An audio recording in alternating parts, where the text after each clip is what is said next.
Hello guys, இன்னைக்கு topic வந்து நம்ம மொய்னா பற்றி பார்க்க போகிறோம். ஆல்ரெடி வந்து நம்ம மொய்னா கலெக்ஷன் பண்ணுற மாதிரி நம்ம போட்டிருந்தோம். ஸோ இதில் வந்து மொய்னா கல்ச்சர் எப்படி பண்ண போகிறோம் அப்படின்றத பற்றி ஒரு எக்ஸ்பிரஷன் போடுறதா சொல்லியிருந்தேன். ஸோ அதை பற்றி நம்ம இந்த வீடியோவில் பார்க்க போகிறோம்.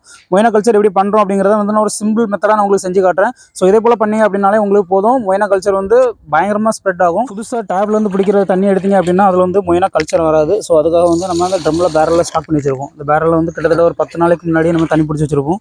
ஸோ நம்மகிட்ட எப்பவுமே ஓல்டு வாட்டர் வந்து ஸ்டாக்லேயே இருக்கும்.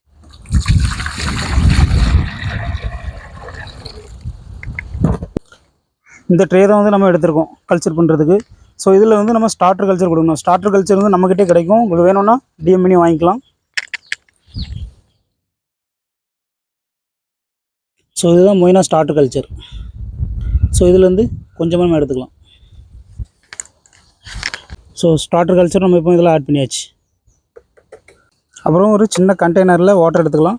ஸோ இதில் வந்து நம்ம ஈஸ்ட்டு மிக்ஸ் பண்ண போகிறோம். சின்ன ட்ரேயில் பண்ணுறதுனால நம்ம கொஞ்சமாக கொடுத்துருக்கோம். ஸோ நிறைய பண்ணிங்க அப்படின்னா நீங்கள் ஜாஸ்தி அமௌண்ட் எடுத்துக்கலாம்.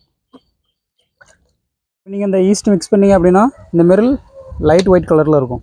இதுதான் கரெக்டான காம்பினேஷன். ரொம்ப டார்க்காக இருந்துச்சுன்னா கல்ச்சர் வந்து கிராஷ் ஆகிடும், சாக்கடை ஸ்மெல் அடிக்கும்.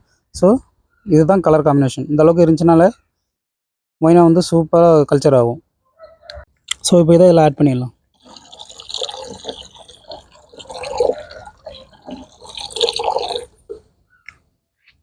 அவ்வளோதான். இப்போ இதே போல் வந்து நம்ம 3 to 4 days கண்டினியூவாக பண்ணணும். பண்ணிங்க அப்படின்னா 4வது நாள் உங்களுக்கு பல்காக கிடைக்கும். டெய்லி பேசிஸ் வந்து நம்ம கல்ச்சரை வந்து கரெக்டாக மெயின்டைன் பண்ணி கொண்டு போயிட்டே இருக்கணும். இல்லை நீங்கள் ஒரு நாள் ஈஸ்ட் ஃபீட் பண்ணல அப்படின்னாலும் கல்ச்சர் வந்து டோட்டலாகவே கிராஷ் ஆகிடும். அதுபோல் நான் வெளியில் போய்ட்டு சரியாக கவனிக்கலை, ஒரே நாளில் 2 டைம் ஈஸ்ட் போடுறது, இந்த மாதிரி விஷயங்கள்லாம் பண்ணாலுமே கல்ச்சர் வந்து டோட்டலாகவே கிராஷ் ஆகிடும். இந்த வீடியோ உங்களுக்கு பிடிச்சிருந்தது அப்படின்னா வீடியோ லைக் பண்ணியிருக்கேன். மறக்காமல் நம்மளோட பேஜை ஃபாலோ பண்ணிவிடுங்க. உங்கள் ஃப்ரெண்ட்ஸ் யாராச்சும் கலர் மீன் வளர்க்குறாங்க அப்படின்னா அவங்களுக்கும் இந்த வீடியோ மறக்காமல் ஷேர் பண்ணிவிடுங்க.